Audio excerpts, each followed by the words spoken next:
Alors bonjour, je me présente, je suis Corinne Vargas et en fait aujourd'hui je vais vous faire une vidéo sur l'acte de vente. Alors l'acte de vente c'est juste après le compromis de vente. Le compromis de vente peut se faire dans votre salon ou alors tout simplement ailleurs que chez le notaire. Sauf que je vous conseille quand même de le faire chez le notaire. Moi je trouve que c'est beaucoup mieux, donc je vous conseille quand même de le faire chez le notaire, tout simplement. Voilà. J'ai une image qui part en live. Enfin voilà. Donc, juste après ceci, vous avez l'acte de vente qui, lui, est obligatoirement à faire chez le notaire. Celui-là, c'est obligatoire de le faire chez le notaire. Voilà. Donc, il y a quand même quelques petites choses à savoir avant de faire l'acte de notaire, l'acte de vente. Donc ça, c'est la dernière étape. Si vous voulez d'autres sujets, je pourrais vous en faire également, mais j'en ai aussi sur ma chaîne qui parle de tout ce qu'il y a avant. Voilà, je vais peut-être pas peut-être pas vous dire tout ce qu'il y a eu avant, mais voilà. Là, le propos aujourd'hui, c'est l'acte de vente, bien sûr. Il y a eu pas mal de petits cheminements avant. Voilà. Donc, au niveau de l'acte de vente, j'essaie de ne pas parler trop vite. Il faut savoir plusieurs choses qui sont essentielles.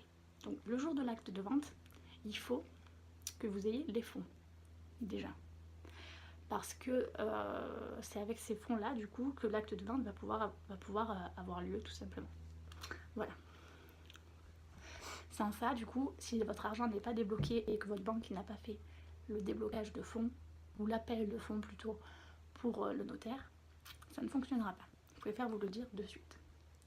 Donc il faut primo ça.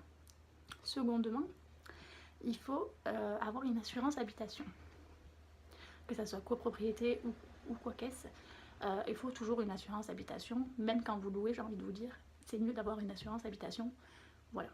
Apparemment, ça ne serait pas obligatoire pour les propriétaires, mais je vous conseille quand même de l'avoir, en plus de l'assurance de copropriété.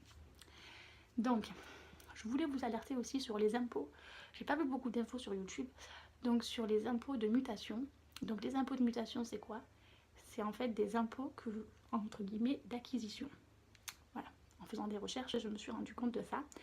Donc ça fait partie des frais de notaire.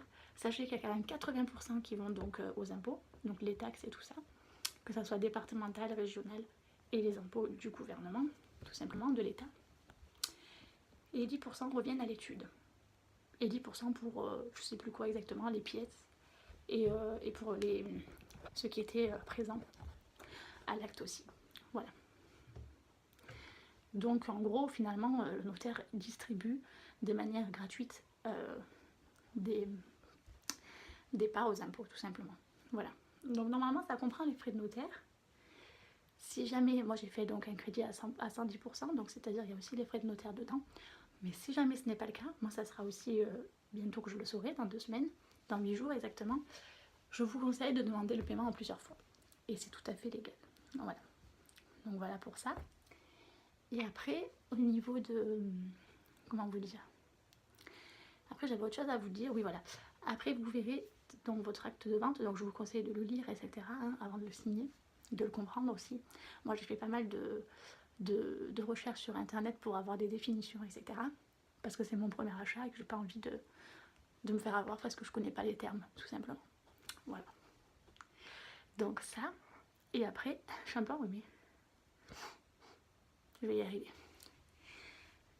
Ça, et après, comment vous dire? Je sais plus ce que j'allais dire. Oui, donc c'est marqué dessus, pour revenir à ce que je disais, ce que le vendeur doit donner. Donc il doit donner pas mal de papiers, dont le fait qu'il soit un certificat de non-faillite, etc., etc. Et s'il y a des travaux, il faut aussi regarder, s'il n'y a pas eu des travaux faits sans autorisation. Voilà. Donc il faut regarder tout ça. Et vous, il faut que vous donnez en gros comme quoi vous n'avez pas de casier judiciaire. Donc ça, sachez-le que le casier judiciaire numéro 2, vous ne pouvez pas vous-même le demander. C'est que les administrations, donc c'est bon à savoir aussi, qui peuvent le demander. Et tout ça, ça a été réuni donc par le notaire, c'est leur travail. C'est pas à vous de redonner toutes ces pièces.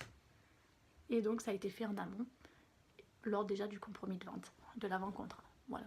J'ai préféré éclaircir un peu ces points parce que c'était les derniers points que j'étais pas sûre.